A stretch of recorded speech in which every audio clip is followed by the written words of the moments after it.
Hey everyone, Nathan from Black Belt MTG back here with another gameplay video. So I'm playing Domain Zoo again. It's usually what I play in Modern, and I'm going to go kind of deep dive a lot of the card choices because it seems like a lot of people are really interested in the kind of deck tech card discussion, sometimes more so than the gameplay. So I'm going to kind of deep dive everything. Obviously, if you've played Zoo a lot, then maybe some of this will just be review for you and things like that. But here we are. The meta has started to settle out a little bit since the kind of release of Murders at Karlov Manor. So, the big card from that set that kind of impacted Zoo and impacted Modern is Leyline of the Guildpact. Although there's also some other cards that we'll talk about that also are having some impact on the format. So to start out, I'm going to go talk about the mana base here. So when you're playing Domain Zoo, your first consideration is what Triomes and Shock pairs do you want to make Domain? Now, for a list like this, because we're playing kind of what I would call a stock list with a lot of red spells, a lot of green spells, we have Territorial Kavu, you want your red and green on different Shock Triome pairs to make Domain, if that makes sense. So, for example, I'm using Savai Triome and Breeding Pool, and that together makes Domain. You want the red and green on different things, not just to be able to cast Kavu, which is like your best 2-drop, but also because look at all the red spells we have, look at all the green spells we have. It can get awkward if they're on the same land. I do see some people will run Stomping Ground. I would not recommend doing that because we don't really have enough. Kind of every shock / fetch land is critical, and like if we were playing some, I don't know, if Yorion was still legal and you had 75 cards, then yes, you would play Stomping Ground because you'd be able to fit all the different fetches, shocks that you want. But with only 21 lands, I just have never found that there's space to have it. It also can be really awkward to draw it or have it in your opener. So it's one of those things like, yes, it's really nice to have, if you had Stomping Around in your deck, it would be really nice to be able to fetch it up. But I don't think the trade-off is worth it for all the times that it'll be like clunky in your opener and you won't be able to get build 5 types. So that's one reason I don't run Stomping Ground. So Savai Triome and Breeding Pool are one pair that create Domain. Another one that you'll see commonly is going to be Yawgmoth Triome and Sacred Foundry. I am playing Sacred Foundry. I'm not playing Yawgmoth Triome. Okay, so I used to play Yawgmoth Triome and a lot. I used to play 2 Triomes, and then some players were experimenting. This was a few weeks before the RC with cutting down to 1 Triome so that you could fit an extra fetch land. That's what I've done. So I have a Misty Rainforest as my extra fetch land. I will say the reason that you usually will do these Savai Triome and Yawgmoth Triome as your Triomes if you're going to play 2 Triomes is because this allows you to run these 4-ofs at your fetch lands. Otherwise, if you start using other Triomes like Xander's Lounge or something, you'll find that to get the right numbers off your fetch lands, like I need this many fetches, I can get a white source, blue source, red, green source, stuff like that. The numbers start to get really weird, and you have to run like 2 ofs, different fetches, and that just gets more clunky. So instead, we like to have this kind of setup here where your fetches can easily get the stuff you need. The one exception is the Misty Rainforest, which you'll notice does not get all of your fetches and shocks. Instead, it gets it misses Savai Triome. So you might be like, wasn't this dumb? You're playing Misty Rainforest, a card that doesn't even get your Triome and you're playing Domain. If you were playing Yawgmoth Triome, it would get it. I'm not playing Yawgmoth Triome again because that's why I cut to fit this. But what this does give me is another access to Basic Forest, which can be relevant if you're trying to get your basics for various things, Blood Moon, Save Life Total, whatever. Also very relevant for getting Overgrown Tomb. So sometimes if you look closely here, you will notice that we have 8 fetches that can get an Overgrown Tomb. And we have these Flooded Strands that can't get an Overgrown Tomb. So this is adding me a 9th land, fetch land, that can get Overgrown Tomb. And that's going to allow you to just curve out when you want those aggressive starts where you're like, I want to play 1-drop into 2-drop into having 5 types on turn 3. So I'm going to fetch shock, 3 times or whatever. So that's what having access to Overgrown Tomb allows you to do. I also wanted another access to that black source just because, I'm only playing basically 2 black sources with Savai Triome and Overgrown Tomb. And then another reason is Misty Rainforest with these shock lands, I can get every color of land untapped. So yes, it does miss like Sacred Foundry, so I can't get every one of my shocks, but I can get green, blue, red, black, and white all untapped with a Misty Rainforest. So that's my other reason for playing Misty. There's some other people who play a different thing as their 13th fetch. You can, weigh your pros and cons. Maybe you'd rather have more access to your snow-covered plane or to your plains or whatever. You can play around with that. But that's my reasoning for playing Misty Rainforest. And I do play 2 basics. You could I've seen some lists playing Basic Island, especially with the Guildpact. I don't really like that. I think I understand the point of it, where it's like, oh, you can still cast your Guildpact through Blood Moon, whatever. I just don't think it's worth it. I think it's just too clunky. Like, we basically have 4 blue spells, so it just gets too weird to have like a Basic Island that like can't really cast any of your stuff, and we're like such a mana intensive deck anyway. So I'm not a huge fan of that. I'd rather have more fetch lands, things like that. And I talked about it a little bit, but I did cut the Zaggoth Triome. I think Savai Triome is more important for the deck than Zaggoth Triome. You really want that red source, and that extra red source. So that's why I want to keep the Savai Triome in it. I just found that, I cut Zaggoth Triome for another fetch, and I haven't really missed it. Like, there are occasions where you're like, oh man, I wish I had Zaggoth to be able to like play turn 1 Ragavan, and then play with Sacred Foundry, and then turn 2 play a Zaggoth Triome, and you can like bind a creature that your opponent plays or whatever. There's a few different plays that are like that, but I found that like, in that situation you can still fetch Shock to get 4 types to play Leyline Binding for 2. The only thing you can't do is like connect with Ragavan and then play a Scion of Draco.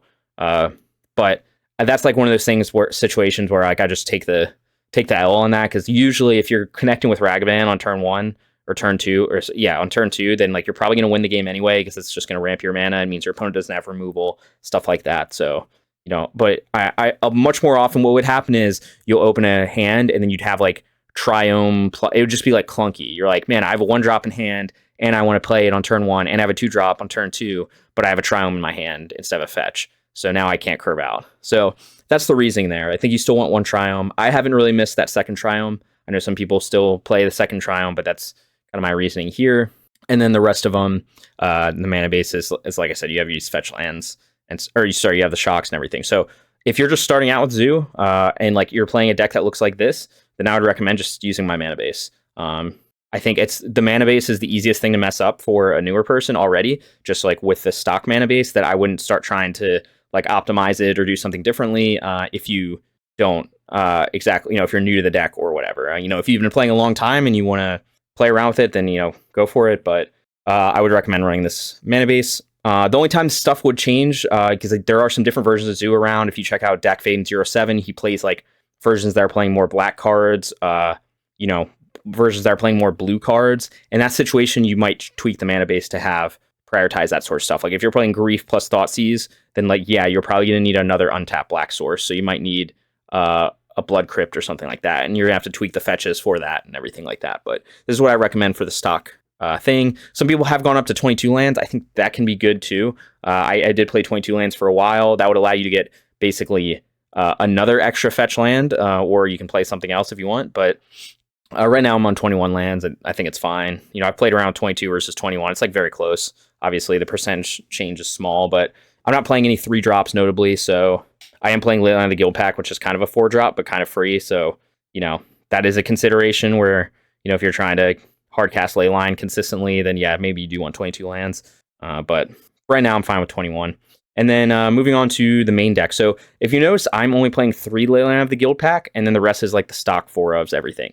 I have seen a lot of lists cutting 1 Stubborn Denial. I've seen some lists cutting Brawler. Some people cut Bolt. Like you can do that. You can play 4 of them.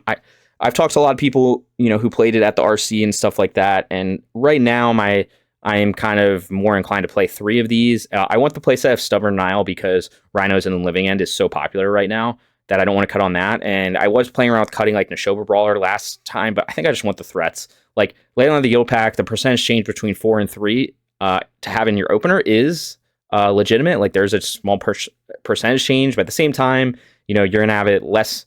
It's going to show up in less your openers, but it's also going to show up less as a top deck. So the trade-offs there, I think, this deck Zoo is a deck that can win without Leyline. So it's not like we are relying on this combo to win. This is just like a nice bonus, make things really hard on opponents sometimes. But, mostly we're a fair deck just trying to curve out, relatively linear strategy. So my thought process is I'll just play 3 Guildpact and call it a day. Also, as more opponents bring in more hate for Guildpact, Force of Vigor is like whatever stuff to destroy it, it becomes a little, if you're really relying on this card, then it becomes a little worse because your opponent can kind of like mess up your game plan. But if you're just keeping like good fair hands, and then occasionally you have a hand with Guildpact plus Scion, or just Guildpact and fixes all your mana and everything, then I think that's pretty strong and worthwhile. So that's what my thought process here with the main deck. And I like all these 4-ofs. I know some people if I've heard of people talking about cutting Ragavan or trimming on Ragavans, trimming on bolts, you know, you can play around with it if you want.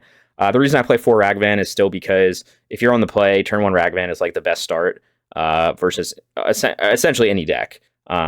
It's going to be a problem. And so I want to maximize those turn 1 Ragavans. I also just like to maximize the number of threats in the deck, so I don't like to go too low on, you know, I like to have all these 4-ofs, because basically your deck, you know, we're in an aggro kind of tempo deck, if you will. Mostly aggro, a little bit of tempo with stuff like Stubborn Denial, you know, Leyline Binding, we have some interaction. So, but really you need your threats, and you need to curve out to be able to apply pressure against the opponent. So I like to do that, at least in game 1. In game 2, depending on the matchup, you might switch to a more controlling role. You might switch to, you know, you can tweak it. But in game 1, you know, you're just trying to beat down the opponent, deal damage, win the game.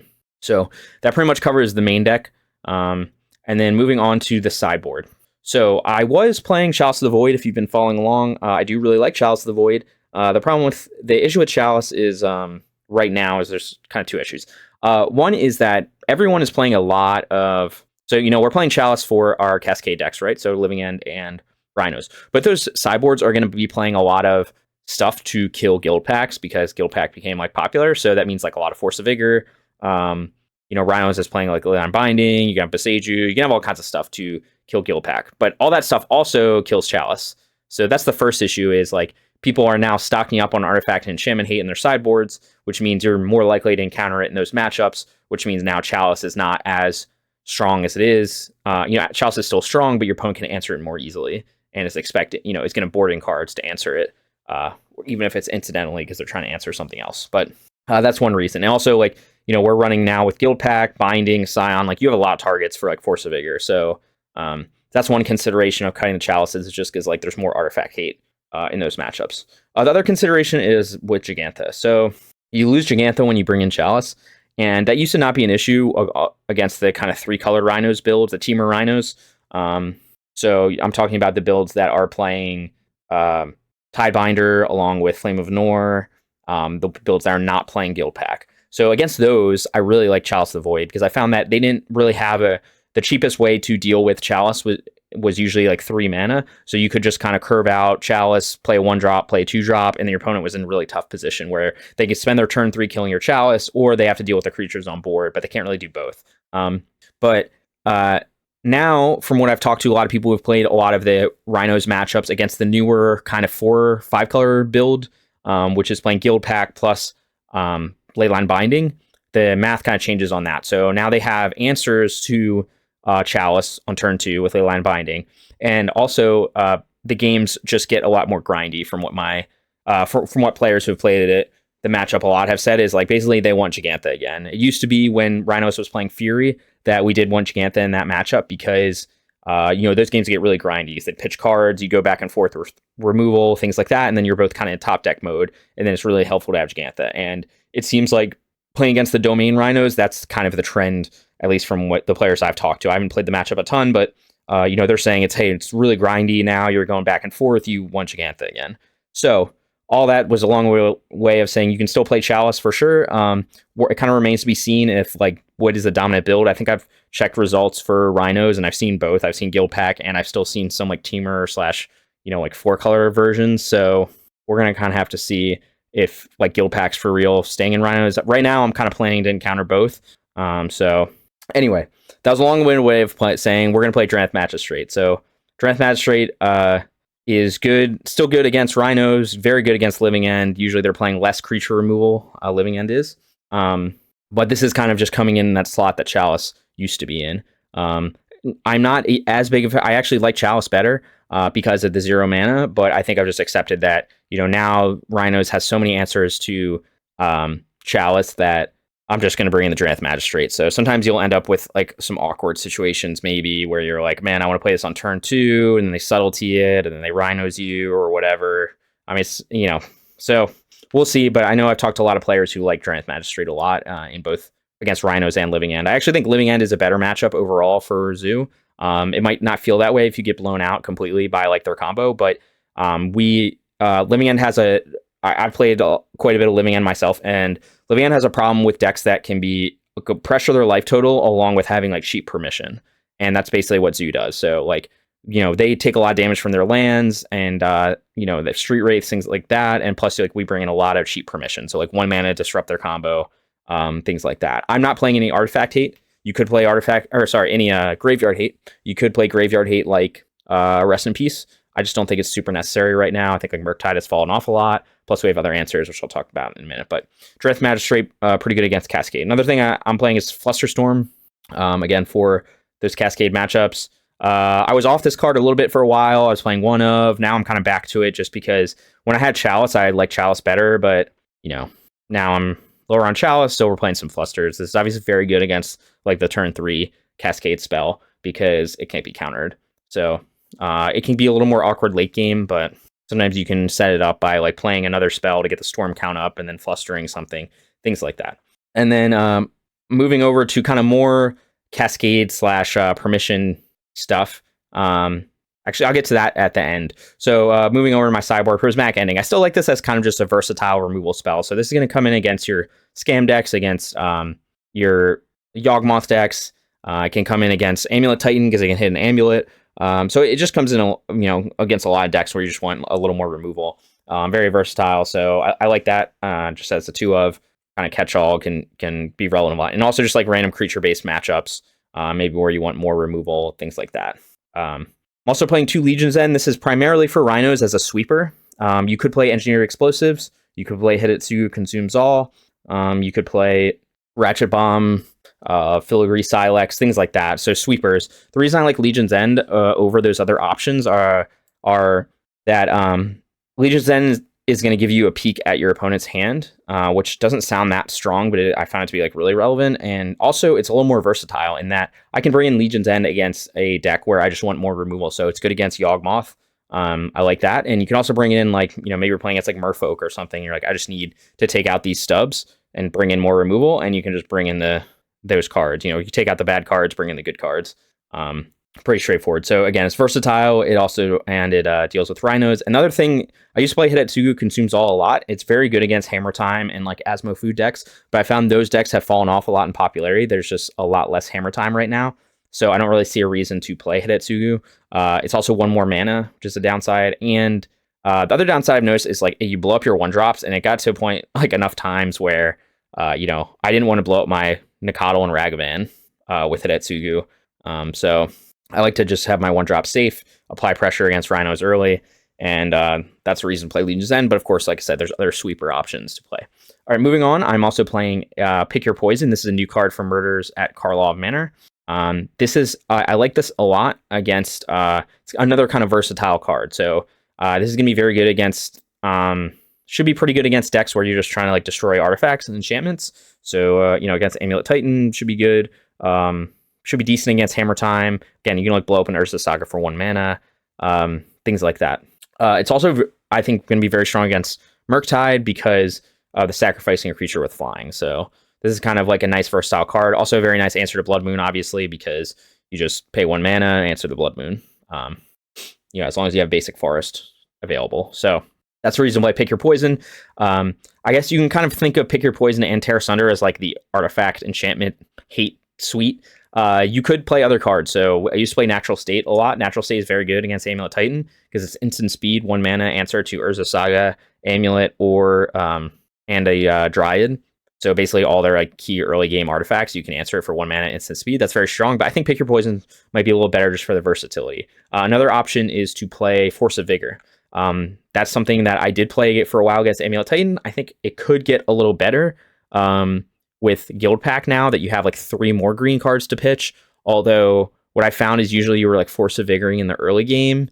So it'd be like, it's a little clunky to be like, oh, I'm going to like, I guess if you top deck a Guildpact on turn 1 or something, you can pitch it.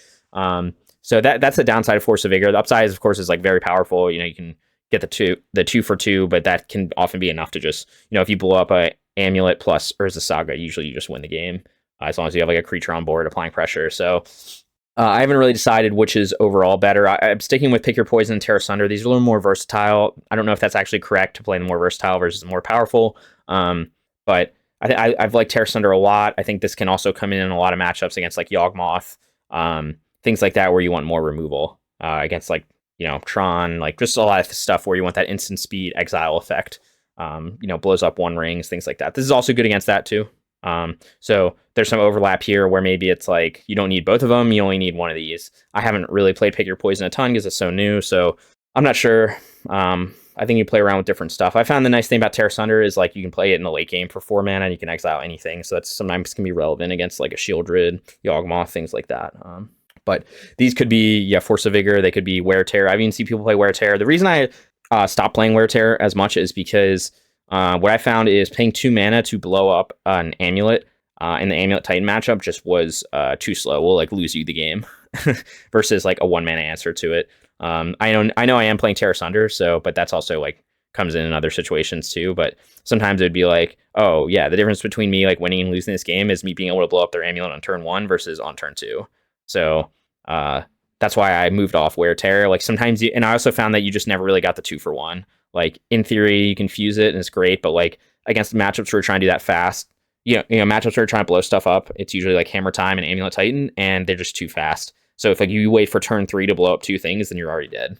So I never found it to be that great, but I know other players played a lot and they like that card. So Tear Asunder. So again, this is like the thing I'm probably least certain about, where maybe this should be some number of Force of Vigor. Maybe you can just cut Tear Asunder altogether. Maybe Pick Your Poison. It's not that good because it's not instant speed, and maybe that's like relevant. I don't know. But moving on, the last card is Repulsive Mutation. So this is like a new one I'm kind of testing out. Someone at the regional championship in the US did make day 2, playing 3 of these in the main deck.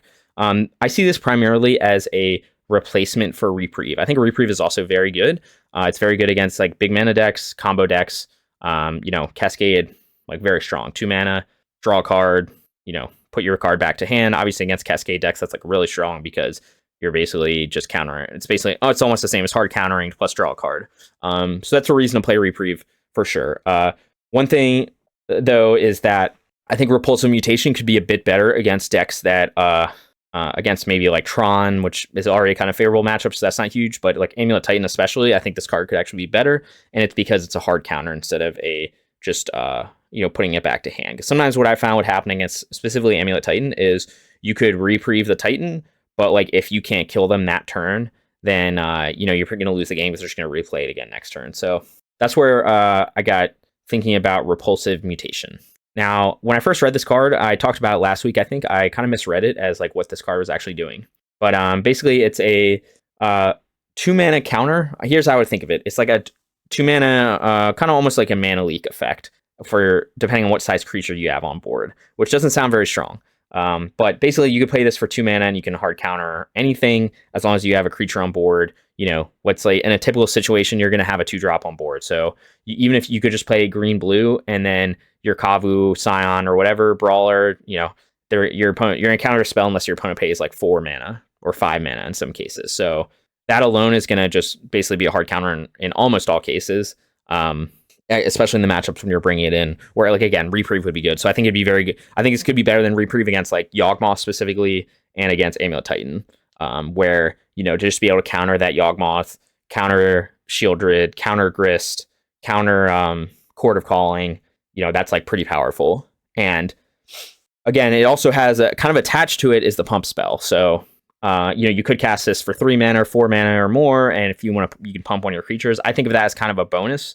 And I more see this as like a 2 mana counter anything. And then plus like also sometimes pump spell, depending on the situation, whatever. There are situations where obviously the concern here is like a blowout where you're like, oh, I have one creature on board. And then my opponent in response, like bindings that creature or solitudes it or whatever, and then you just a blowout. So you do kind of have to be cognizant of that, and that could be a downside to this card overall, or especially maybe against like decks that are playing like Solitude or something. It's like more of a concern, specifically against like Omnath and Control. But on the other hand, it's like I said, a hard counter to Omnath, a hard counter to One Ring, things like that. So I think it will most likely be fine because in a lot of cases like you're gonna have more than one creature on board. So like you can put the counters on another creature. You can put the counters on your smaller creature if you're worried about a removal spell. And even if they kill that smaller creature, because of the way that Repulsive Mutation is phrased, it's not going to fizzle it. As long as you have another creature on board, it'll still counter unless they pay the cost of whatever the power of the other creature is. So my thought process is basically like if you're in a situation where Reprieve, there's a lot of situations where this is going to be pretty comparable to Reprieve, where you have some pressure on board, your opponent's like trying to catch up with some big spell, and you can just counter it with Repulsive Mutation. And I think there's some situations where this is going to be better than Reprieve, and that's where I kind of talked about, like maybe against Yawgmoth, maybe against Amulet Titan. You can hard counter some spell that you wouldn't be able to hard counter before. There could be some situations where it's slightly worse. Notably, this is a blue card, which means it can be disputed. So Mystical Dispute works on this. So that's a concern when you're bringing in against Cascade decks, I think. Although it kind of depends on the sideboard strategy, where not every player is going to be bringing in more counters against Zoo. Some players are going to be cutting counters because we have a lot of creatures. So they kind of don't want Mystical Dispute. They don't want Force Negation. I've seen different sideboard strategies. So that's something as well. So, but I will say the player who, like I said, he made day 2 at the regional championship with 3 of these in his main deck. So basically in his flex side, he was playing 3 of these. He said it was like really strong. It won him a ton of games. So that's kind of where I see it as. It's a replacement of Reprieve. You can still play Reprieve if you want instead. That's like the more time-tested card, but I think this could be better in a lot of cases. And I guess we'll see this league, how much I get to play with it and see. And, if I get to actually cast it. I haven't gotten to cast it yet. Well, I played a league with it, last week. And I brought it in, but I didn't see it. So I'm hoping I'll be able to cast it. And of course we have Jegantha. And I think a lot of people, maybe if you're new to Jegantha deck, you might be like, oh, Jegantha, like, why? You're wasting a sideboard slot on this companion. It doesn't do anything. Well, the companion mechanic is, I think, kind of we. I mean, I'm not going to say it's a broken mechanic, but, there's been 2 companions that have been banned for Modern. Those being Luris and Yorion. And so I think it's a very strong mechanic. And your cost of playing Jegantha is literally like almost nothing in this deck. There's not a ton of cards you want to play instead of playing Jegantha. And the upside is like we're basically a fair deck without card advantage. So having Jegantha is like instant card advantage. So if you're playing a grindy matchup where you're playing against Murktide, Scam, even against like Yawgmoth a lot of times, like any kind of mid-range strategy against like Jund, stuff like that, Jegantha becomes really strong because your opponent's basically going to try to 1-for-1 you with their resources and then eventually like grind you out. But like it's hard to 1-for-1 someone when they can just pay 3 mana to get like a 5/5 elk creature when you're in top deck mode. So that's one reason to play Jegantha. Another reason Jegantha is really good is specifically against Blood Moon. Jegantha is your out to Blood Moon if you're not able to fetch a basic. So you basically just wait, grab Jegantha, wait till you have 5 mana, play Jegantha, and then you can either kill your opponent by just swinging with your 5/5, or you can use the ability to, play some creatures from hand, things like that. So that's another consideration for playing Jegantha. But that's like that kind of the power. So it seems like not that powerful, and then you'll be in like top deck mode against an opponent, and both of you are trying to like find something useful, and then you just put your Jegantha to hand, and the next turn you play your 5/5 for 5. Meanwhile, your opponent is like drawing lands. So it's just an out. It's also another out to just mana flooding. So if you just draw too many lands, just play your Jegantha. So that's kind of the power of it. I think Jegantha is like, I very strongly consider any time, like, I think you have to think really hard if you're going to bring in a card that will break Jegantha, at least in the main deck. In the sideboarding, it can be a little different. Like I said, Force of Vigor, you could bring in against Amulet Titan, because it's very rare where casting Jegantha against a fast combo deck like Amulet Titan is going to be relevant. But that's just something to consider. Like I said, I would always play Jegantha if you're just kind of playing the stock shell. The only time it gets weirder is like if you're playing some kind of scam variant of Zoo, where maybe you have Grief, maybe you have Subtlety, you have some other stuff, and then it kind of makes sense where you cut Jegantha. But I wouldn't just cut Jegantha to play like a 2 of something or a 3 of, even if it's a really powerful spell. Like it's just Jegantha's too good to do that. So this is a really long deck tech talking about every kind of card choice, but hopefully you guys find this useful if you're newer to the deck or just wondering like, hey, why do you play this? This is kind of my thought process. So today we're going to play through just an MTGO League. I'm getting ready for the Secret Lair Showdown at MagicCon Chicago. So that's like one of the side events. It's got like you win some like secret lairs that are worth like, I don't know. If you make it to day 2, you win some secret lairs that are worth like thousands of dollars, which is pretty cool. And so I'll be playing in that. So I'm just trying to do some kind of last minute testing here just with this new deck. I've mostly been relying on, I've been playing some other formats. I've been playing Murs of Karlov Manor Limited more so recently. So I've been relying a bit on some kind of testing data and stuff from the Zoo Discord. But I think this list is where I'm going to be at most likely for the tournament. Maybe 1 or 2 changes in the sideboard. Maybe I decide to go with Force of Vigor or something like that. So if you enjoy this kind of content, you can subscribe. I do have a sideboard guide that I'm in the process of updating, and it will be out shortly after this video, or when this video comes out, and that's going to include kind of how to sideboard with this Guildpact version of Zoo, because I've been getting a lot of questions about it, like, what matchups should I should I take out Guildpact? Are there any, should I just always keep it in? It's much harder to sideboard now because Guildpact is taking up 3 slots in the flex slot. So that means we used to use these 3 slots almost as like think of it as like your 18th sideboard cards. So you're, 3 extra sideboard cards. That means you had more stuff to bring out to bring in more stuff. Now we can't bring out as much, so that means we can't bring in as much. So it's just something to consider, and that's also influencing some of my sideboard choices, where like, Repulsive Mutation might be worse against Rhinos, but I'm not even bringing it in against Rhinos because I can only take out so much. And even if I take out all my burn spells and everything, then I'm just bringing in my Permission plus Legion's End, my Sweeper, plus something to kill their Guildpact if they're on Guildpact, /Scion/Binding. So that's probably like Tear Asunder, which I think might be better than Pick Your Poison in that matchup because it's instant speed. Although I could also see the argument for Pick Your Poison because you can have them sacrifice their Scion if they have their combo. But that's, yeah. So let's get started with this league. I know I talked a lot. And if you want to support me, the easiest way is to subscribe. If you're already subscribed and you get value out of what I do, you can check out I have a few options to send me a one-time payment or kind of subscriptions, sort of like a Patreon thing, but I don't actually have a Patreon. I just send everything out for free. But if you want to support what I'm doing, you can do that as well. So let's get started with round 1. Okay, starting off with the round 1. Looks like we won the die roll, which is always good. Okay, this hand is fine. I don't think I'm gonna mulligan. I don't love a 4-lander, but we got Ragavan on the play. Can't turn that down. I do need to think about sequencing here.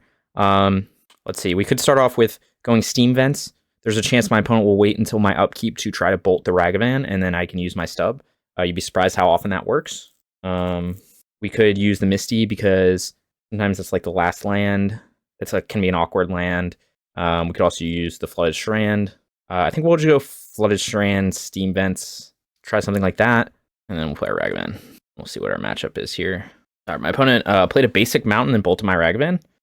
We have the Leyline of the Guildpact just in time.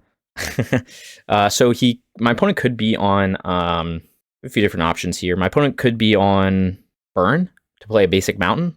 And if he is, then we want to worry about life total. So we're going to get an Overgrown Tomb here, and the next drawing get a basic Plains. And that's what I'm going to go with. Of course, he could be other decks too, but we'll save us some life total. Obviously, we're still at 14 potentially against Burn, but sometimes that's just what you do with Zoo. I guess I could have played a 3/3 Brawler, but I wouldn't have had 5 types. So I could have just played basic Forest, played a 3/3. Next turn, played basic Plains. That could have been better. It could have saved me a life if we're against Burn. Yeah, maybe that would have been better, actually, now that I think a bit more. Okay, looks like we're against Prowess, maybe. He doesn't have another Bolt. He does not have another Bolt. All right, this is really awkward because I don't think I want this Ragavan to hit me. We could get basic Plains and grab Jegantha. We could also just attack. Eating a Ragavan hit doesn't seem great. I think I'm just going to grab Jegantha here. Yeah, we're at 13. We need another creature, but I just can't take this Ragavan hit. So you could say it's playing too scared or whatever. I don't think he has another removal spell. He has Lava Dart or whatever, and he trades, then it's fine too. Now we can do the nice curve out with Leyline of the Guildpact into Jegantha. Just how we drew it up. Not really doing that much right now unless he has main deck Blood Moon. Okay, so he just had another Bolt. Unfortunate. Now we're probably going to lose. I think him being at 15 versus not wouldn't have made a difference. Seal of Fire. Okay, so he's just on some kind of weird Burn version of Burn. Not even Prowess, it looks like. All right, well, we might be losing this one. I mean, he answered its first 2 threats. We took a lot of damage from our land. So in hindsight, we should have just gone a basic on turn 2. We didn't need to make a Brawler a 4/3, and he had a Scion of Draco, which is would have been really good with this hand. But now we don't really have a play next turn, and he's just running us over. Yeah, I have regrets. Yeah, I should have thought about that more, and I've just played this. I have no idea what this deck is doing. Oh, okay. Well, we just have to play Scion here, and then play this tapped, I think. We'll go green-white, play our Scion. Next turn, we can start getting life. Should be in pretty good shape. We have Stub to protect Scion. What does this thing do? I probably should read, huh? Exile top card of your library. There are cards exiled with it. Put them into their graveyard.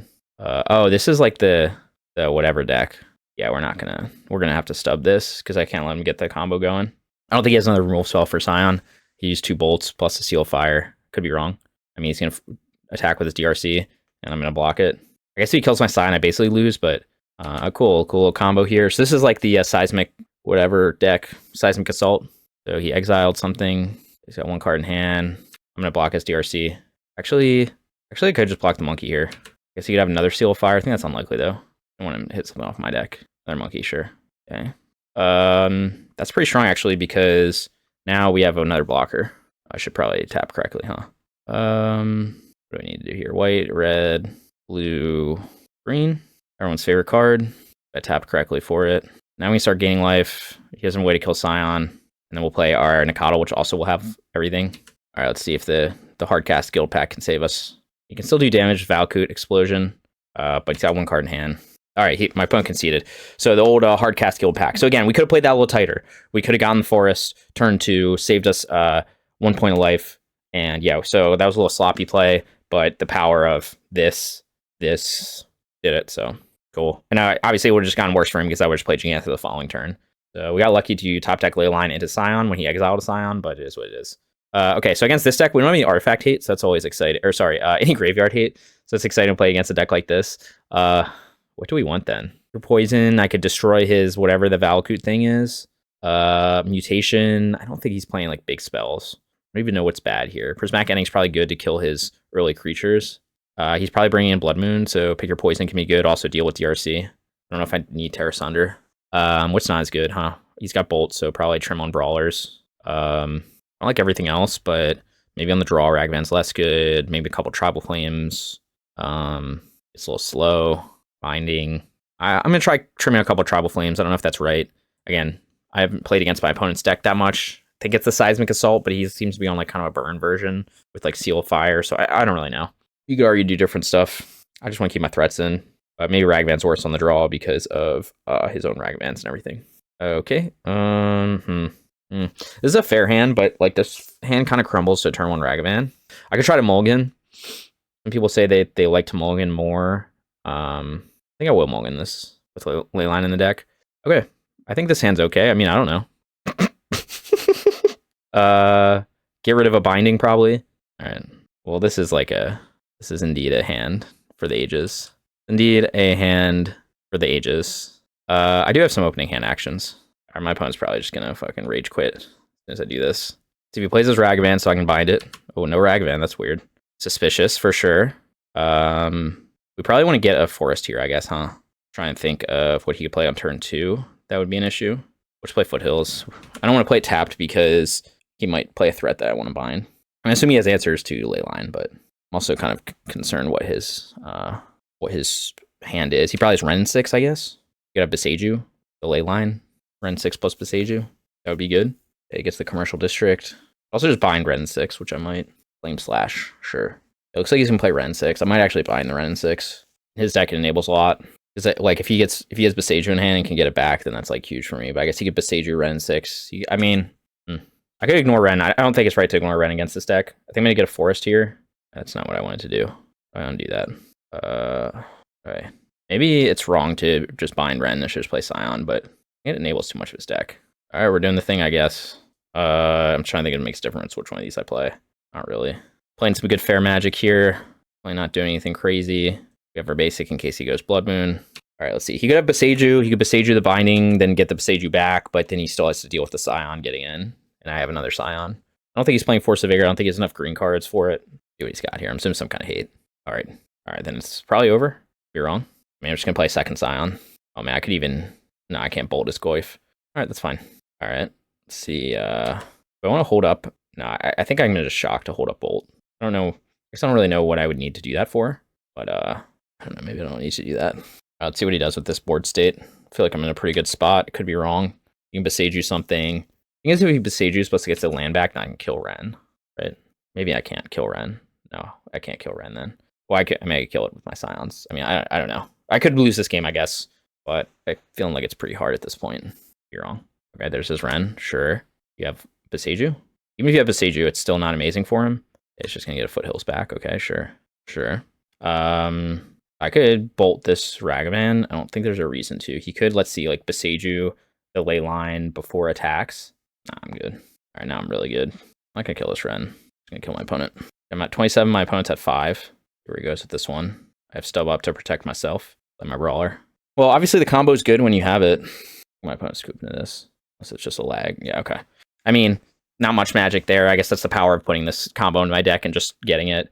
I have heard some other players say that it's good to... They like that they mulligan it gives them a justification to mulligan like mediocre hands. And like that initial 7 wasn't mediocre, but like I feel like in this match, like playing against a Ragavan deck or a DRC deck, and I'm just like, man, this hand's so slow. Like it just folds to turn 1 Ragavan. Like I thought I could do better. Maybe that was, you know, it could be greedy. Like that was, I think without Guildpact in the deck, maybe I keep that hand and I'm just like, oh, well, I have a couple 2-drops. I have some interaction. Like it'll be fine. But I don't know. With Guildpact, I just mulligan that to find something better. But it could have backfired and I could have like gone to 5 or 4 and not had a playable hand. So I don't know if that was the right answer. It certainly worked out there. But we'll see. All right, we're back for round 2. I think this guy plays I actually don't know what this guy plays. I think he might play Hammertime. Could be wrong. We have a 1-lander, so I'm gonna mulligan this. I don't like keeping 1-landers. This hand's awkward, right? I mean, we keep Guildpact. We have no threats. I guess we can turn 1 Binding, and maybe that's good enough. Back Demons. I mean, we have to draw into some threats, but we have like pretty good interaction. I feel like.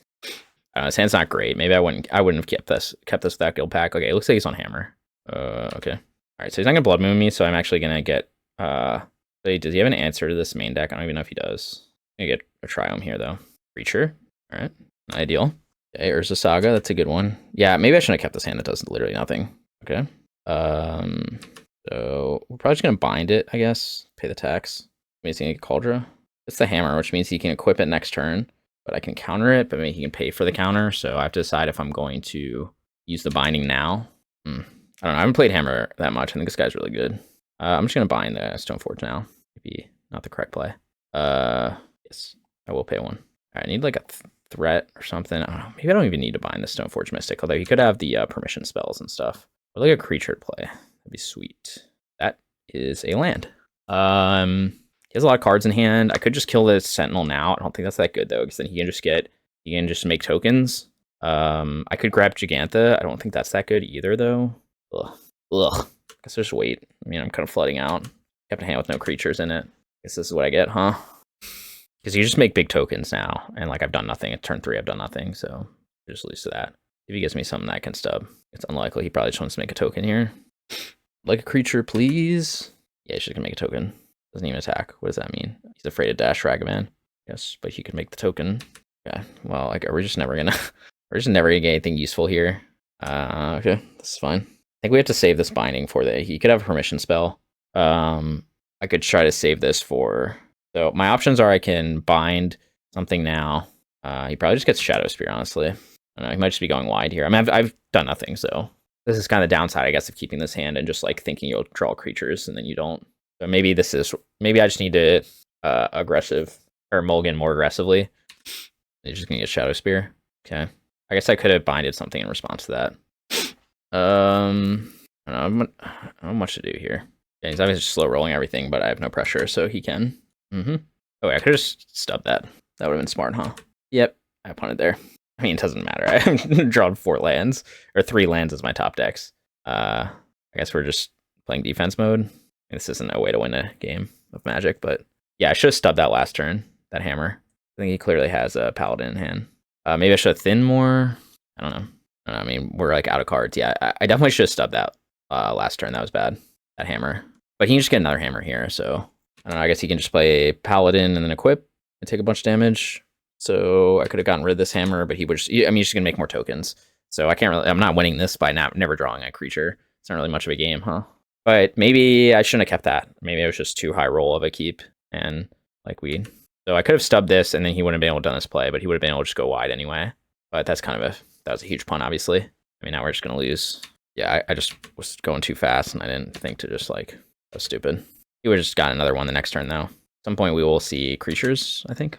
Maybe. A little too late now. I mean, I have to basically chump. Actually, it's even worse than that because he can get a second Hammer and then I just lose. Right. I don't get indestructible. Yeah. Okay. Good game of Magic for sure. Obviously, maybe I shouldn't have kept that. This guy's really good, but he didn't have to do anything this game. If I'd stubbed the Hammer, I would have been in slightly better shape here. Maybe could have eked out a win. Yeah, so that's a misplay. All right, against Hammertime. So I haven't played this matchup in forever because no one plays this deck anymore. Usually I take out, okay, this is like based on my old list.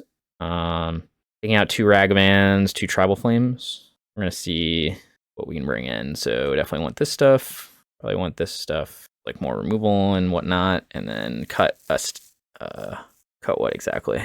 2 Reprieves, 2 Ragavan, 2 Tribal Flames. This has me cutting 1 drops, 1 Bolt, 1 Stub, because I'm bringing other removal. Just do that. I think Nacattl's still fine. So he's going to have like a Wear Tear or something like that. Take this out of my deck. All right, so we have 60 cards. We'll submit. And maybe we'll see some creatures this game. I don't know. But yeah, we didn't play that cleanly either. Again, we're a little sloppy today. That's the second kind of misplay. Although maybe you could argue I should just save the bindings for other stuff, but he was just going to beat me down with Saga tokens if I didn't do that. So, you know, hard to win a game with this deck when you don't see a creature. But I kept a hand that didn't have any creatures, so maybe I should have gone to 5. Okay, I guess we keep this because we have our combo. Play our Triome. Awkward that we have a Triome, but I don't think I'll need to buy anything on turn 1. Trick is to just run 3 ley lines and then open the combo every time.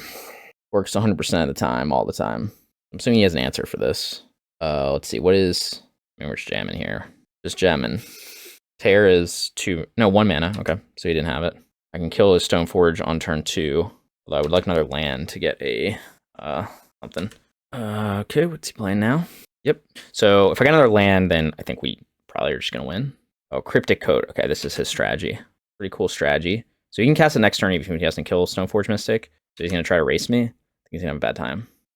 We could also just pending the Stoneforge Mystic, more mana efficient, but first we're gonna attack. I guess we can just pending the Cryptic Coat too. He can't hold up mana and play it. We just play Kavu here. I don't even think I'm gonna worry about the Stoneforge Mystic. Just be aggressive. Gotta add the right mana to the pool though. Classic. We go green, red, red. So that's cool. I played against Cryptic Coat in Limited a lot. It's good, but it's not gonna be as good in Modern. Assuming he has an answer for the Leyline, but even if he does, he's in trouble because I have a lot of pressure on board. Yeah, with the Binding and Ending. I mean, maybe I'll get out of this. He's a good player. Again, I haven't played this matchup in a while. This is going to be the, what is it, the blue spell that returns all green permanents to hand? Sure. So if he goes double hammer, then I die. So we're not going to let him do that. Yep. So he has protection spell. So now we have extra mana. It'd kill a Stoneforge. See, we know he has protection spell up. Trying to think what we want to do here. He needs creatures to do his thing. He can have Cryptic Coat. So let's see. He could Cryptic Coat. Does it gain haste though? It's like cloak the top card, but it doesn't gain haste. So he's gonna try to hold up Cryptic Coat here. Okay, so how do we just destroy the Cigar's Aid, I guess? And then bind the Stoneforge after he uses his permission spell, or bind the hammer. I guess he's putting me in a good position, a tough position. Like, do I go for hammer here? He probably has another hammer, or he has permission spell. He can go coat next turn, and then can't equip hammer unless he has another hammer. But I'm at such a high life total, like, do I really care? Like, cause he'll just equip to coat to something else. I'm just gonna kill a Stoneforge. Use her spell. I'm giving too much time to do this. Like, maybe I should have just ignored it and just kept jumping with Kavu. But I think just having removal for his creatures is fine. Like, I don't think he's gonna be able to win with Cryptic Coat. Could be wrong. I guess he got a good exchange by killing my Kavu, so I should have just killed his Stoneforge right away, and I probably would have won. If like giving him a chance here. Yep. And I could just bolt that creature too. That was cool too. So I think I just go wide with everything, and I can just chump too. I guess I'm in bad shape if he gets exactly Shadow Spear plus something else. I don't know. Like, I guess he can flash in Shadow Spear plus something else. I don't care. Whatever he does, he can gain some life, but then I will still kill him. I mean, I guess I gain 11. I don't quite have lethal. With Bolt, I probably do. Like, do we chump with Nacatl just to force him to have exactly Shadow Spear in hand? Again, I'm not the cleanest game, I don't think. Sure. So you'd have to have something that has flying plus try to blow me out with everything else. I'm just gonna attack with everything. Let him blow me out however he wants. Like, he can be holding up Wear to blow up the Leyline and then try to like trade with my creatures. I don't care. I will discard a land though. Yeah, that's a good one to have too. Yeah, I don't know. I think it's just over. All right, cool. Yeah. I mean, we're just dominating with our combo, but obviously we won't always have that. So even through like sloppy gameplay, although I guess this wasn't as sloppy. I could have just kept killing his creatures though. It's annoying for him. Right. Yeah, because that exchange with like having him killing my Kavu wasn't that good. I should have done that differently and just killed this. Used the Bolt, killed it when I could, and then just kept hitting him with Scion. Do we have anything else? I don't think so. Notably, we didn't have to use any I guess we used Prismatic Ending, which is in our sideboard. I'm assuming he's going to bring in more hate for the Guildpact stuff, but oh baby. Do we keep the 0 lander with the combo? No. This hand should be good. What is the worst of these? Is Pick Your Poison the worst? Is it worse than Tear Asunder plus Prismatic Ending? Is Prismatic Ending worse? This is not instant speed. This is not instant speed. This lets me choose at least. So I think Pick Your Poison is actually worse here. I want to keep the Nacatls. We're probably just gonna, yeah, we're just gonna kill the Giver. Oh, we're still gonna kill the Giver. Red, white, and then green, blue, I guess. Go green, white, so I don't have to shock next turn to play Nacatl and nothing else. He could just go turn 2, aid plus hammer, then I'll just kill the Thopters. That's not that bad, actually. I just have to make sure he can't give a protection. All right, so we killed his thing, his Giver, exiled it. So you can just go aid plus hammer, aid, Stoneforge Mystic. A little annoying, but I have Tear Asunder to deal with whatever he gets. Okay, get the hammer. We're just gonna jam Kavu here. I don't think I'm gonna block the first hammer hit. And I guess we used our way to, we could just kill the Ornithopter, but that's not very good, is it? Also try to block the hit with the Nacatl, but nah, I'm just gonna take it. I guess we're already at 12, so maybe that's not smart. Actually, are we dead? Oh man, yeah, I didn't think of that. We should just play Nacatl and then played Tapland. I don't know. We're playing poorly today. A little rusty. Should have thought about this one more. Okay, so you just had Cauldra. That's fine. We'll Tear Asunder it. Of course, we're low on life total. Land. Yeah, land's good. Probably just have to get a forest here. And then getting a forest is awkward. We also get tap land and play Scion. We need to start attacking. You could chump with the Ornithopter. That's fine with me if he does that. We're gonna have to hold up Tear Asunder, so I guess we'll just go with, yeah, we'll get a basic, I guess. We shouldn't even attack here, but I think we should start applying some pressure. I don't know, my hand's kind of good, but could discard the Scion. My hand's fine. Yeah, and I only have 3 cards in hand, so, and one of them's a hammer. So it's possible he's just like waiting for the hammer moment. And this is just like all his bait for whatever. That's the case. I accept it. All right, so we don't have our mana for our Scion yet. That is kind of a bummer. So he could have exactly aid plus hammer in hand and then kill me with Yawgmoth. No, it wouldn't kill me still. I guess he could do it after blockers, but he would have done that last turn, I think. I mean, we'll see. Got something. I guess he can go aid. Yeah, aid plus hammer. No, he just needs 1 more mana then. There's the aid. So we know he has hammer in hand, but I have to block. I mean, we can keep running out these Kavus in response to this. Oh, I guess I'm just dead. Never mind. I'm just an idiot. So how did I play this wrong? I knew he had that in hand. No, I didn't know he had aid. I mean, it is what it is. We killed his first 2 things. Could we have played it differently? We could have played Scion to chump the Ornithopter. Is that like a smart line? Yeah, I mean, we just got kind of blown out here. I'm not sure. I mean, I think he's like a Pro Tour level player. But at the same time, what could I have done differently? I took some damage that maybe I shouldn't have taken. I should have played Nacatl. We wouldn't have enough pressure. I knew he had to have exactly aid in hand.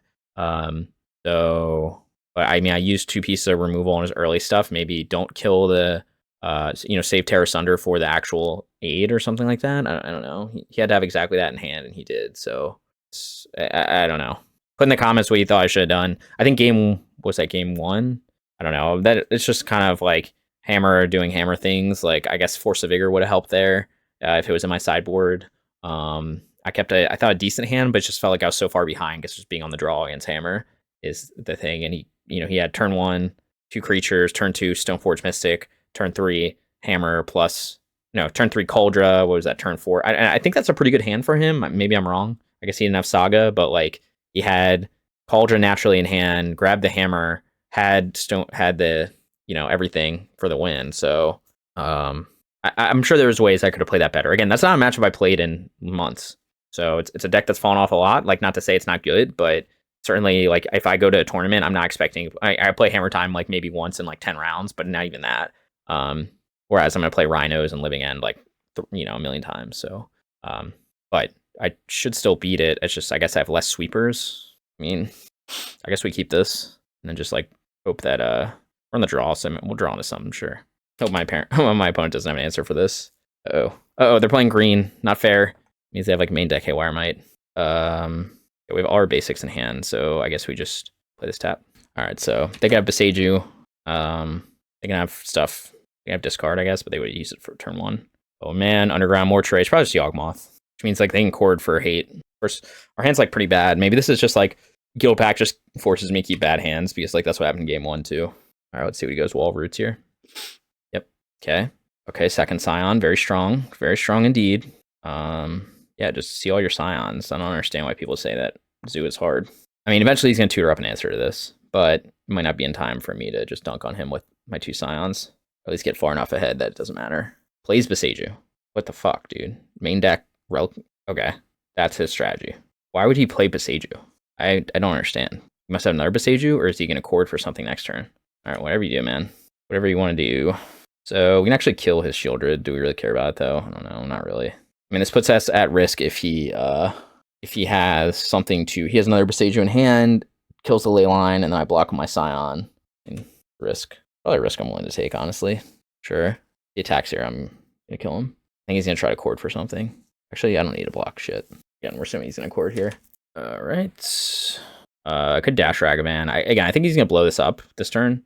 So I probably don't want to play into the blowout like that. Although, actually, Ragavan will still have first strike. Now I'll just attack with everything. I'm doing 8 damage to him a turn, and he's gaining 2 life a turn. That's 7. We want to even grab... I guess we could grab Jegantha. Trying to think of how we want to do this. Let's see. Yeah, I mean, he obviously has something in hand, but he's at 7 life. So, like, what could it possibly be? What could it possibly be? Like, even Yawgmoth doesn't help him. So he has to cord for Haywire Might, but still, he's going to take 8 flying. Ooh, Bowmaster's scary. Yeah, so obviously he's going to cord for 1 million. I still think this is fine. He has to find a way. I don't know, gain some life. There's the cord. Cord for 4. And try to draw some cards. I'll just bolt him. Like, what's your plan here, guy? He's got another Boseiju in hand. That's the only answer. So he cords right now, Boseijus, and then tries to blow up his board and kill my Scions. Seems like his move, but he has to lose 3 life to do that. Oh, he can do that. He can gain life. Okay. He gains 1 life every time he does this. I mean, I guess this is a combo. I don't know. Do I lose to this? I don't think so. I do lose that, right? If I bolt the Undying creature, do I not lose to it? Then I can create unlimited snakes. Wait, the Undying creature doesn't make a difference here. I think I'm just dead. Because he can make unlimited things gain unlimited life. Yeah, I mean, I guess he just assembled his combo faster than me. Like, I don't think anything I had done. Like, sack this, gain. Yeah, I think I'm just dead. I guess that was useless, actually, to do that. All I did was a waste of bolt. All right, I think I'm dead now. Because he can gain, like, unlimited life, right? He has the loop with Shieldred plus Yawgmoth plus Hapatra, and I just wasn't fast enough, which is kind of crazy. I guess I just got complacent or something. Like, how could I have disrupted this? Yeah, to have exactly that in hand. Which I guess I should have known when he played Boseiju. But I didn't have an answer to any of his other stuff. Yeah, sorry, that was a waste of bolt. That was really stupid. I didn't think of that. So now he can cord for, what, Blood Artist, and I'm dead. So he drew another cord in his top 18. So he just kind of had everything in his top 18, but I guess I had everything too. Yeah, I guess I just got played. I don't know. I should have known he played Boseiju, so he had a way to kill me, but I thought I would be able to kill him fast enough. I didn't have an answer for Shieldred. I guess what did it. So I guess was my way out. I could have bolted Hapatra, and then he would have done all this in response, but it would have required him to have it in hand. Because he tapped out to, I forget how he did it. I don't know if I don't think I had a way to win this. Maybe I'm wrong. All right, well, we still lost to Yawgmoth turn 5, which is pretty crazy. I guess, I'm not sure what lines I had access to. Maybe dashing Ragavan, but he would have just blocked with Shieldred. I think I still keep the hand that I had in an unknown matchup. But anyway, that's okay. We'll get to test our sideboard plan against Yawgmoth. So we're going to bring in a little more removal. We're going to cut our Stubborn Denials. We're going to bring in our Legion's End. And we're going to bring in Tear Asunder. I don't think I want to pick your poison. They don't have quite enough stuff. And I do want mutation here. So I need to look at what I usually cut. Because this is like way too many cards. See, cutting 2 stub, 4 Ragavan. So looks like we're just going to cut all 4 Ragavan, all 4 stub. So I'm hoping to get to cast Repulsive Mutation here. Obviously, like, they have a lot of answers to Guildpact, so I'm less inclined to keep like an all-in-hand on Guildpact, kind of like the last one was. But I think an unknown matchup in game 1, that was correct to do. I honestly, my opponent was 1 turn away from dying. And he had to have like that exact sequence, so I should have known he had it, I guess, with Boseiju, but I thought he would just have a second Boseiju, not like literally the only sequence that could have saved him.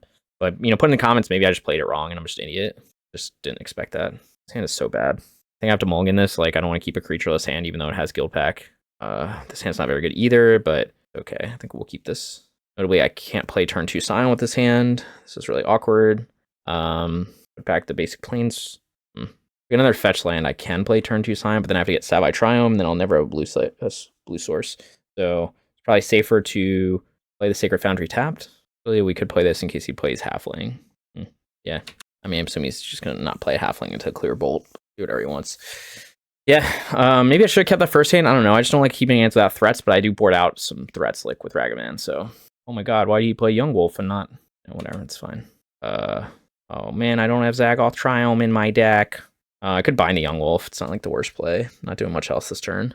Also save Binding for something more valuable, like Wall of Roots. I don't know, I'm just gonna play Scion turn 2. That makes it harder for him to kill my Scion with Grist on turn 3. Or yeah, this is maybe not necessary. I think it's fine. Maybe he'll play a Halfling, and then I can Bolt plus play Scion. I'm just gonna play Wall of Roots because you gotta always have it, right? Alright, so now, again, we're not really set up great against, right now we're set up a little better, actually. So we're just gonna get green-blue here, and then we're just gonna hold up Binding. See what my opponent does. If they have Grist on turn 3 or not. Blue, I guess we hold up Bolt too. Green. We could take the wall. I don't think I want to take the wall now. Could though. Because then he can go Grist and then just sack the Young Wolf and then the value. Okay.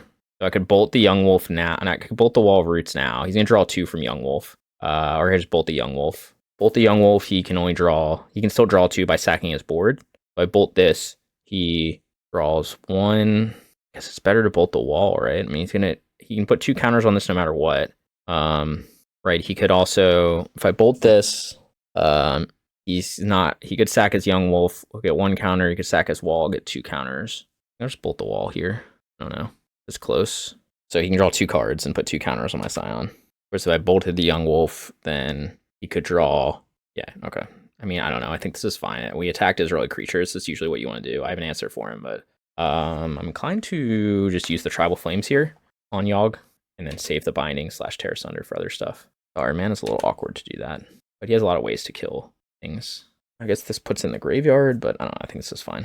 He doesn't draw a card, so he must have another Yawgmoth in hand. He's gonna attack me. Maybe he's got a Grist. He's got a Cauldron. Sure. I mean, we're fighting the good fight. If we get another creature, maybe we'll be okay. So he's okay with his Grist. Oh, that's not good. So I can Tear Asunder Grist, but I have to Shock to do it, and then I'm gonna, I'm not gonna win this race very well. I can probably want to Tear Asunder Grist though. I can also play Temple Garden tapped, put Jegantha to hand. Now I'm gonna kill Grist. It's just gonna be hard to, I guess on the 3-turn clock to win this race, but I could also just stop attacking. And he has no blockers because my Scion flies.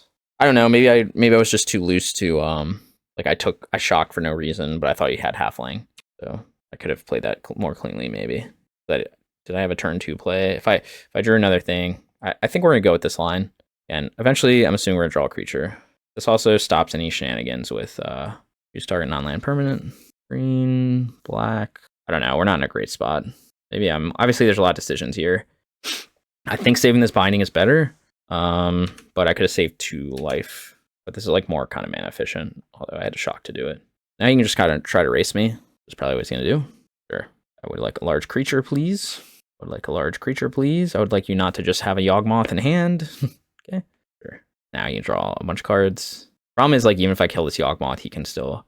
I mean, I don't know. We fought the good fight. Maybe I just played this poorly. Like, now we're just going to lose to all kinds of stuff. Because, I mean, he just has more cards than me. I could bind Yawgmoth here, and he just keeps Young Wolf. See what it does. Nobody also hasn't played a Besaju.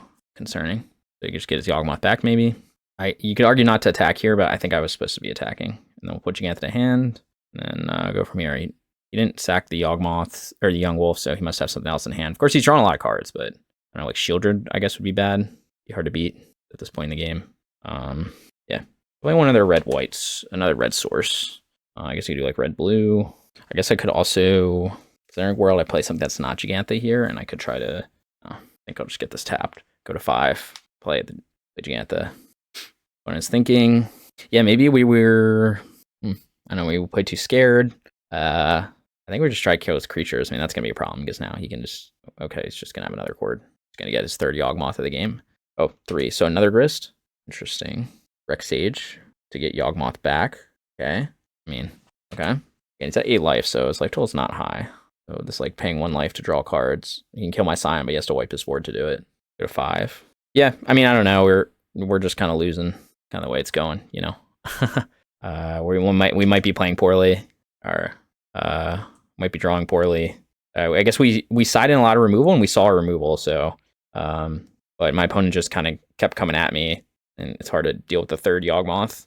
And you know, he had Grist plus 2 Yawgmoths, 3 Yawgmoths. I guess 2 Yawgmoths, and then got a Yawgmoth back. So if I attack him, I will do. I guess he actually, does he just have lethal here? He pumps something. Maybe that's a bad attack. Yep. Keep drawing cards. Gonna go low on life total.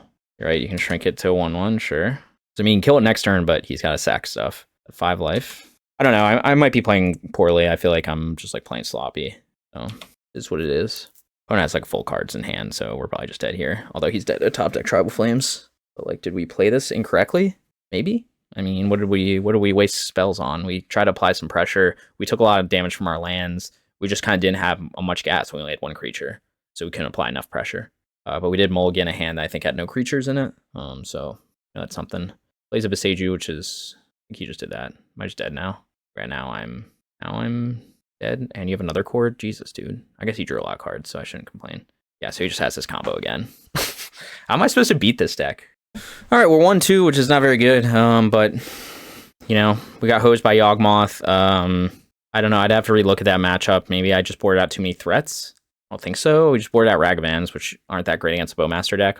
And then it was turn 7, so we had a hand that was kind of reactive, and my opponent just, you know, kept coming with his bangers. So usually I try to keep the board clear so he can't draw a lot of cards, and I think that was the right. I think we were on the right path to do that. I think I had a chance. I guess I binded a Young Wolf. Maybe I didn't need to do that. But again, I think yeah, maybe that was it, and maybe I just needed to bind the Wall of Roots instead and slow him down a turn. Was that game? Yeah. So maybe that early sequencing was off. It's quite possible, and that like made the difference because it was such a close game. You know, and it was top deck Tribal Flames away from winning, but instead there's top deck lands. So, but we did see a lot of our removal. It just we also took maybe 4 damage more than what we should have, but he still would have gotten his combo going anyway. Like I said, turn 7, so you can like kill a bunch of things. Okay, we've got no lands in this hand, which is gonna be a little tough to win with. But so this is gonna be a mulligan. I don't think I want to keep this either. I mean, this is basically okay. So we put a card back, and we have a 4-lander plus Ragavan. I think we're going to 5. Okay, this hand is keepable. Back a Brawler and Steam Vents, I guess. We're on the draw. My opponent's on Tron. This isn't a great hand for Tron. Bolt is an awful card against Tron. Maybe we'll be okay. Though Tron keeping 7 is a little scary when I don't have Stub in hand, and I'm on the draw, and I only have 2 drops. So it's funny that Ragavan plus Stub hand probably would have gotten there against Tron. What deck do you think I am? All right, we're just going to get the Kavu down, I think. I don't want to play Scion because he can have a lot of answers to Scion. I guess I could have fetched Shocked and played Bolt in response to Chalice, but I think I just don't care about Chalice. Maybe I'm wrong. Yeah, maybe we should just, because like Tron doesn't really pressure life total, so we could have just bolted him in response and then gotten value out of this bolt. And that probably would have been better. Yeah, that was maybe a little loose too. Again, we're not playing the tightest Magic Modern, but we'll see. Yeah, I like that line better. Should have just fetched Shocked and bolted him. Oh, Eldrazi Tron. Okay. You have a 3/2, and you have a Dismember, sure. Okay. Probably just want to hold up that binding. Do I want to play Scion or Brawler? He probably has more ways to answer Scion, so maybe Brawler, but it does trade with that thing, so I guess maybe Scion. I don't think I need to bind anything yet. Just wait. Yeah, so we could have gotten the utility out of that Sacred Foundry, or that, you know, he could have been at 13 life, which is actually pretty relevant. He might just blow me up with, you know, doing the thing with the stuff. I think we're just going to save this binding for, like, some kind of better creature. I don't care about this Matter Reshaper. All right, so there's a way to order this so I don't fuck it up, and I don't remember what it is, right? So I have messed this up before. So when it ETBs, and then when it leaves the battlefield, I draw a card. So if I bind right now, do I get to draw a card still? I guess I draw a card and then he takes it.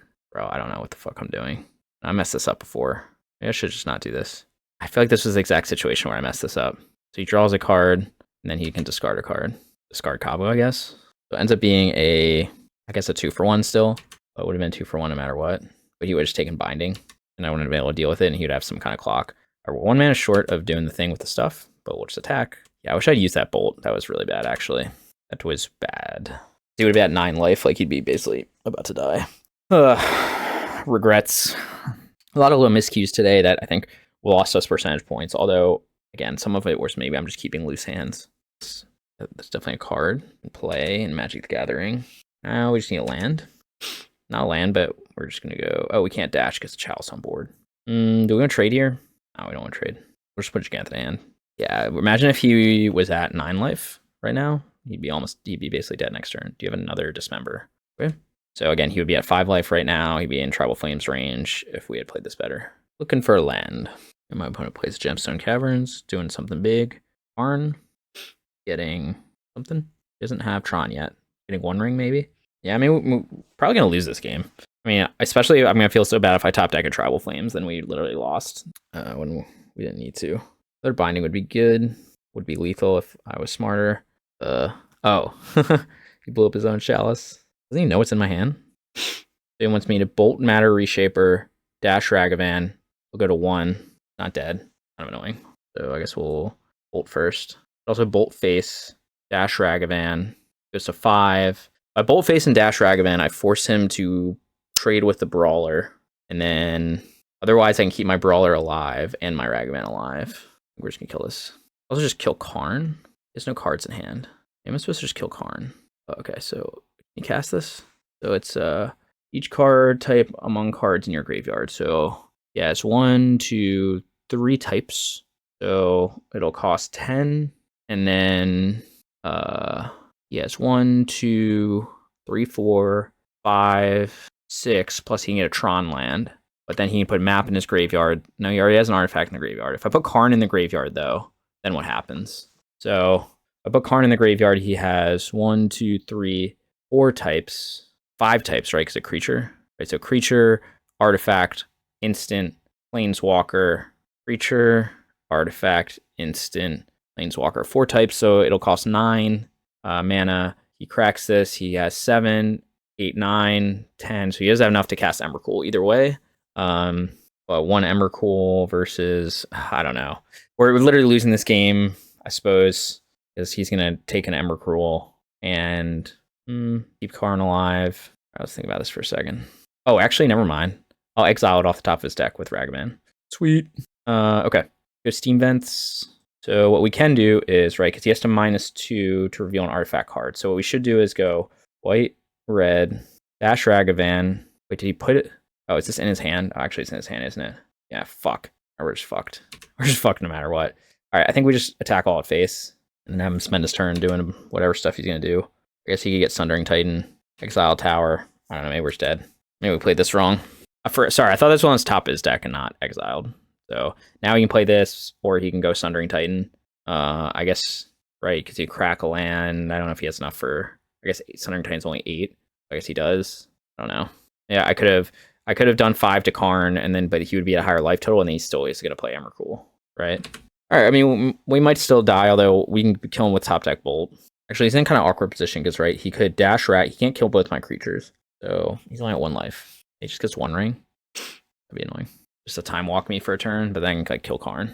Ugh, man, bungled this game a little bit. I mean, I guess that Bolt ended up getting utility to us anyway, but like would I have had lethal? Nah.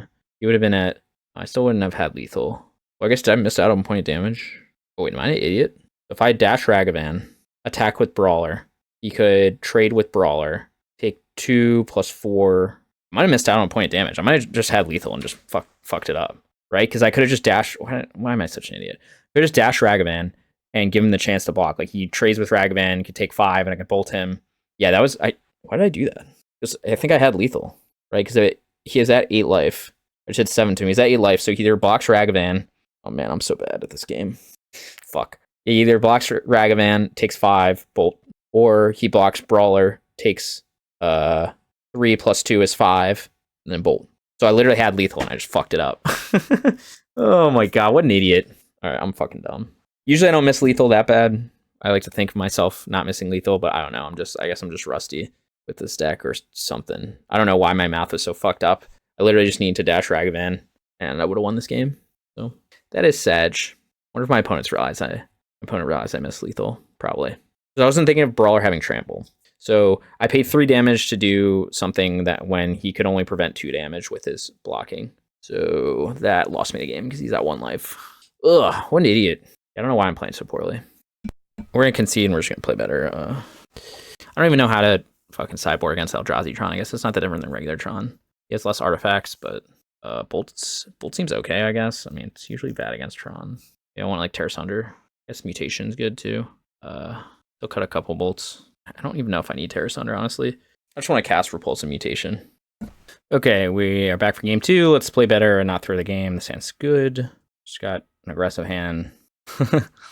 Oh, man. I wonder if that's pretty bad because like it's bad when you realize you throw the game. I'm sure there's other ones where like I punt it or so like someone will see it. Someone will put in the comments, "Oh yeah, you misplayed this," and like I learned from them. But like that one was just like I literally did not do the math and just thought like I need to bolt him. Right, let me play my Nacatl. Let me play it. Difference now is we have a more aggressive hand, so yeah, a lot of dismembers. It's fine. Turn 1 Eldrazi Temple plus map. Sure. Try to have I could try to take his map actually, might ruin his life. That might be overkill. We don't have another spell to cast this turn, so I don't think I'm going to. Green, white, red, blue, I guess. I don't think I'm gonna fight over his expedition map. If I had a 1-drop, I probably would. If I had another Nacatl to play, I guess I wouldn't have mana to do it anyway. Never mind. We're just doing the aggressive game plan thing here. Next turn we can play Brawler plus hold up Binding. Oh shit, 4 mana Eldrazi spell. Alright, we're just gonna continue with the aggressive plan. Wonder if a Trampler is better than Kavu. Good question. Trampler might be better. I'll have to do the math here. I think Trampler is actually better. I don't really need to loot with Kavu because my hand's so good. Oh, actually, we don't need to do this now. Okay, attack with everything. And so we binded his matter, his whatever the hell that thing is, and take 8, and then we're gonna just play another Brawler, and we're gonna win. Maybe. I mean, unless he's got something crazy. It's possible, I guess. Like all his dust or whatever. But I guess he needs... No, that's still like 7, I think. Whatever the Eldrazi sweeper is. I'm at 12 life, and my opponent has done nothing. But sometimes that's how it goes with Zoo. Okay, goes tower. Oh, playing something big. Smashy, smashy. What does this guy do? I think I'm gonna buy her that. I think I'm just gonna kill him. Okay, so Reality Smasher blocked, died, Tribal Flames for lethal. Boom. All right, let's see if we can redeem ourselves in game 3 after that game 1 throwing the game performance. And we run it back. And I don't think I want Prismatic Ending against Tron. I mean, and Tear Asunder's like fine, but I think he's just playing, like, difference between him and regular Tron is he's just playing less artifacts. So I think Mutation will still be good, though. I'm just hoping to be able to cast it. Oh, I'd probably keep this. It's not the strongest of hands, but maybe you can get there with some draws. Plus, we're on the draw anyway, so we at least have a turn 1 play, plus Guildpact, plus Mutation should be good in this matchup. I think this is a good hand to keep. Obviously, you can, like, wall my Nacatl and stuff, so this is what it is. But we can also, like, draw Scion. Ooh, power plant. Plus map?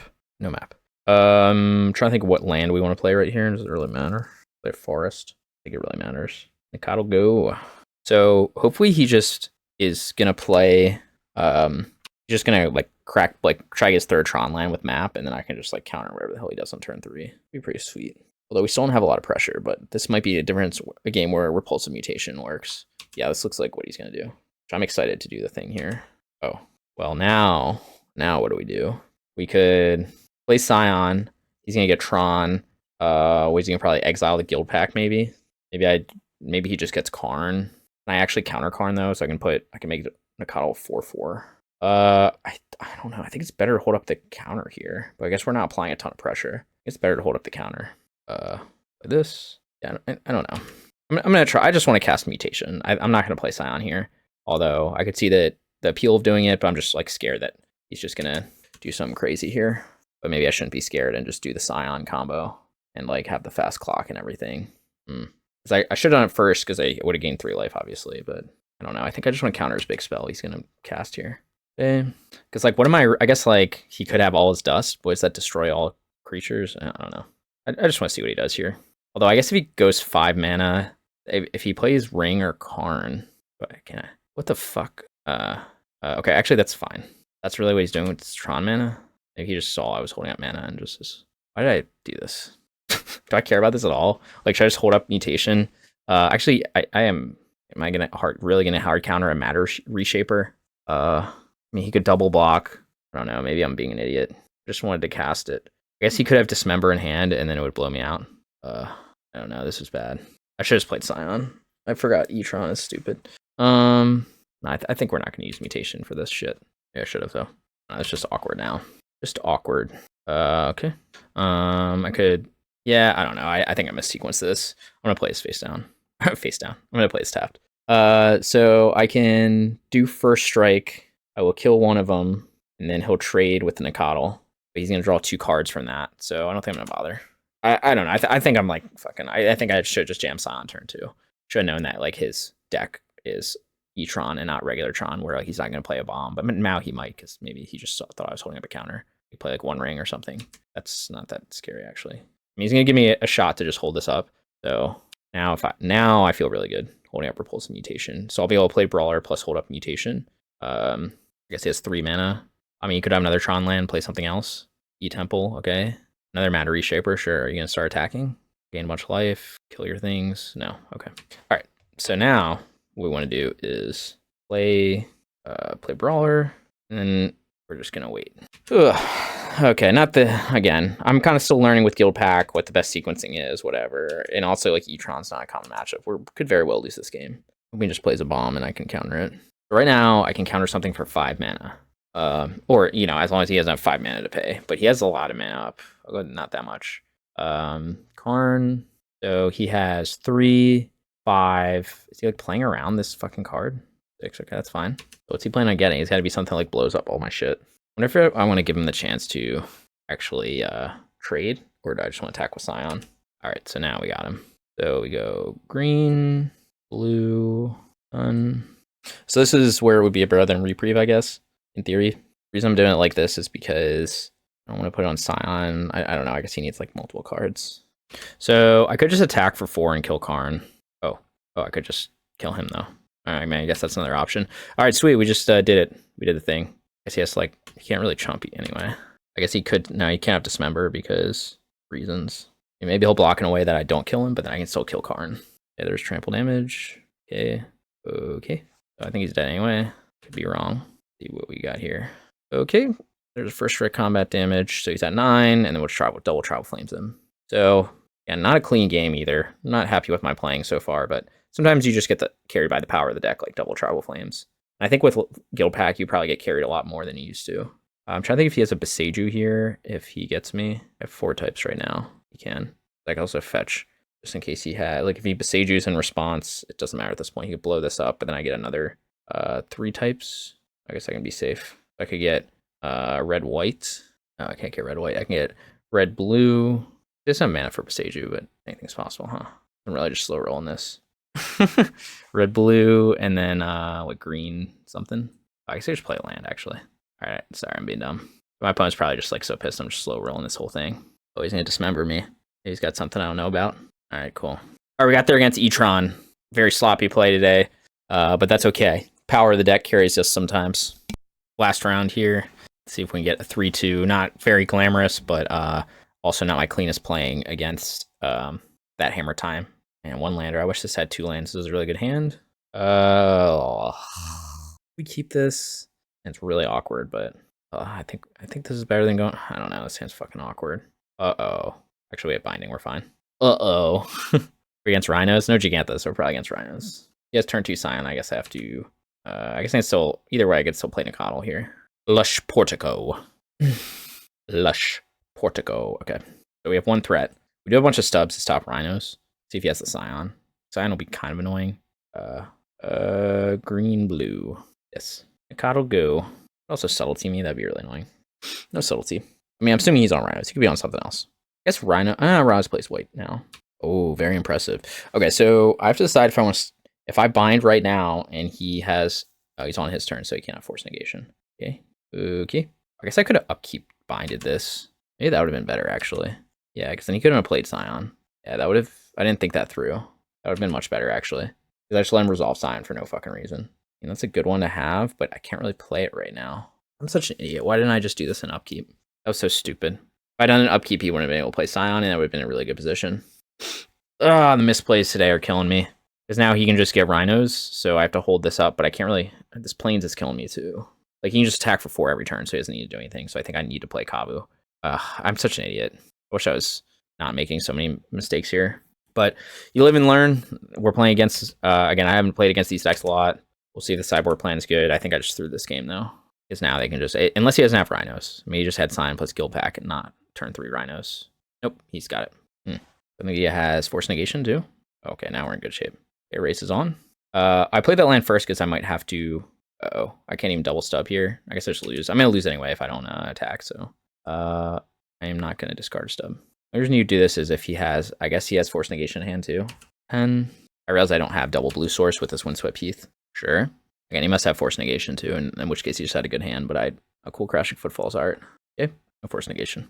Again, if I had another blue source, I'd be in really good shape. But I mean, I do have other blue sources. I can't get him with Windswept Heath though. My opponent doesn't know that, but he'll just jam and pray anyway. Kind of weird that he did that then and not like on the attacks. So he's just not going to block. Yeah. So what did we learn today? I should have just upkeeps jammed that. He wouldn't have played Scion, and then I would have probably just won this game. He's going to race. So second outburst. Unfortunately, we don't have a way to stop it. So yeah, his turn 2 Scion won him the game, and I was too stupid to stop it. It is what it is. I'm going to crack that land.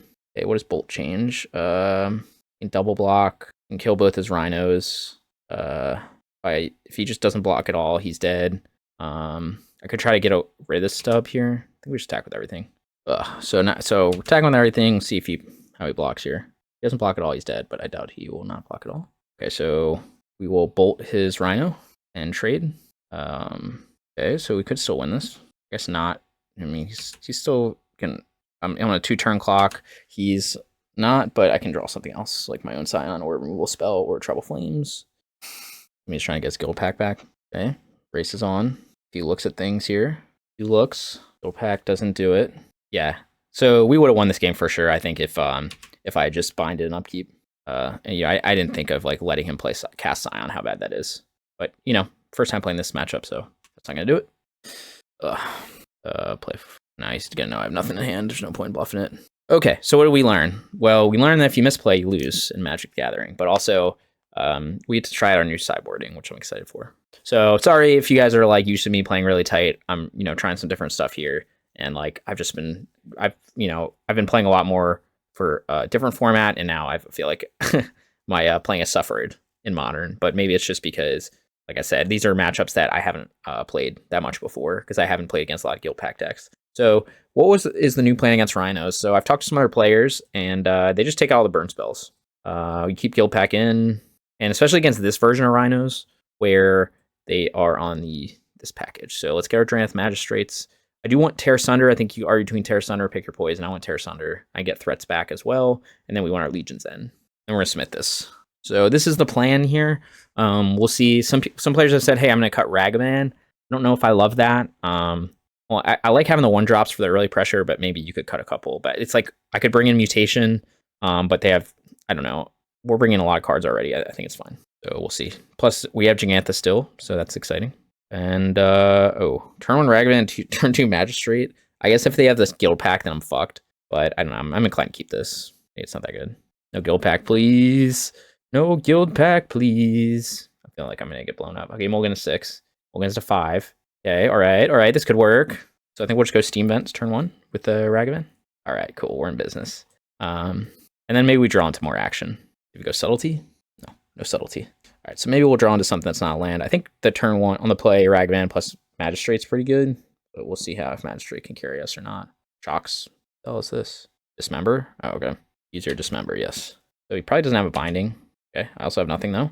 I don't think I'm going to slow roll this Magistrate. Unfortunately, I have nothing else, so this was the risk with this hand that we take. So, carry me. Do you have Subtlety? No. All right, let's... Unfortunately, this like isn't a clock at all, so I guess next turn we can put Jegantha to hand and start doing that plan. You also can have Binding. Fuck, dude. All right, well, we drew 2 straight lands, which I guess isn't extremely unlikely, but kind of a problem. We have basically nothing going. That's okay, though. Do we want to get a black source now, or do we want to just play a forest? Life total kind of matters, but eventually we have to get a black source. Or maybe he has a weak hand because, he kept to 5. I don't have much going on either, though. Okay, I'm dead. So he had turn 1 removal plus Brazen Borrow. Let's see if he has the 3rd land plus a Cascade spell. Like he does. That's a very good 5 for him then. Yeah. Do I mulligan this hand? I don't think so. Sweeper. Brawler. Bad. So we'll get a Plains. Go Magistrate plus Brawler. And start trading. Trade with one of them, maybe. We'll play Jegantha next turn. Yeah. Yeah, maybe we can get there. If we draw some action here. Maybe he doesn't have anything, right? Okay. We're just going to block here. Wait, he's only at 10 life. I could take 8. Is he only at 10 life? I haven't attacked him at all. Oh, Dismember? No, I'm worried he has another... I guess he couldn't have another Cascade spell. I could have just taken this, I guess. Yeah, I should have just taken that. Guildpact's sure. Interesting. Can he flash in Tidebinder? Does he play Tidebinder? Does I have to go to 8 to do this? I don't know. Because he can get his Brazen Borrower going. Yeah, I don't think I played this very well, huh? Yeah, I don't think I needed a block there. I mean, I guess he's winning the race. I didn't, but I guess he'd also just jam Subtlety here, and then I guess I'll lose to Subtlety. That was a reason not to attack. Yeah, I should play this pre-combat. Ugh, sloppy playing. At 8 life, so he's gonna get the Brazen Borrower down, and he can start doing stuff with that.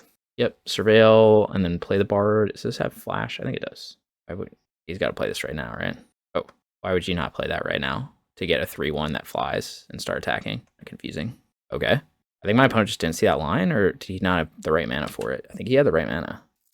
Dude, what the fuck? I guess we're just playing Guildpact.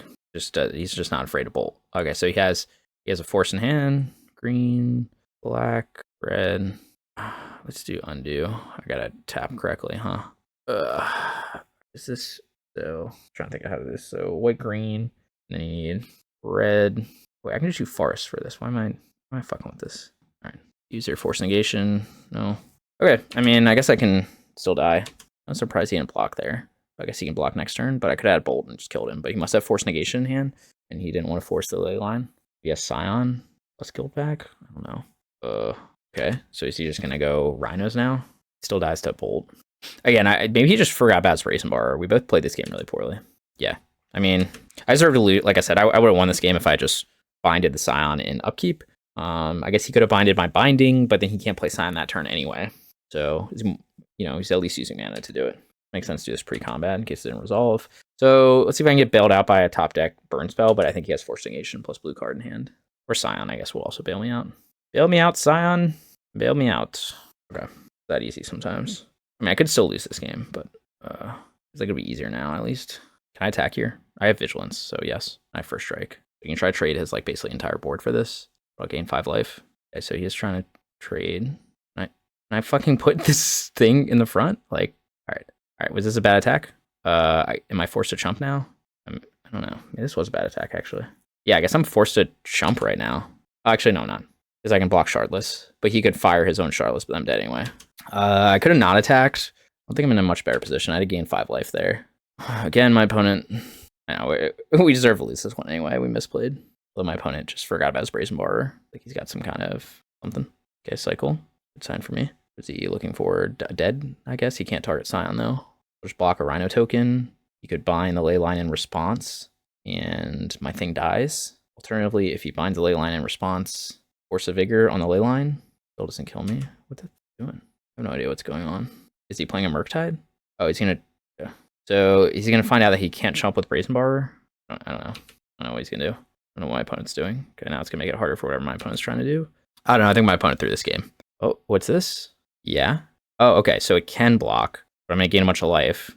Right? Okay. So yeah, this is also fine though, because I'm just gonna gain 4 life, and I'm gonna hold up stub to protect my thing. Okay. I don't know what my opponent is doing. Do you think that I don't know what happened? Weird game. That's okay. We got there. So what did we learn? Not to do that. All right, and then we're on to game 3. Wait, was it game 2 that I messed up? I think it was game 1 that I messed up. That this one had the awkward hand. That's right. I didn't punt this game. Maybe that attack was bad. No, I think I needed to gain the life though. I don't think I was winning that game by just sitting back and not gaining any life there. And maybe it was a bad exchange. I killed 1 Rhino, gained 5 life. If I could have blown him out if I had another card in hand to do it. So I don't know. Maybe that attack was bad. I have Vigilance too though. I just wasn't supposed to attack there though. All right, I want to keep this hand, but I have 1 land, so I can't. We're gonna mulligan this hand. This hand's fine. Back a land. Misty maybe. Misty's our worst. Obviously Ragavan much worse on the draw, but I'm in danger. Windswept Falls. Let's hope he doesn't have Scion turn 2. Then we're kind of in trouble, huh? I guess it's awkward because I have to go red white, or should I go? I can go red white and then green black for Legion's End or something. Yeah, this is I guess this is a situation where Zaggoth Trine would be nice, but we don't have it, so is what it is. Kind of a weird situation.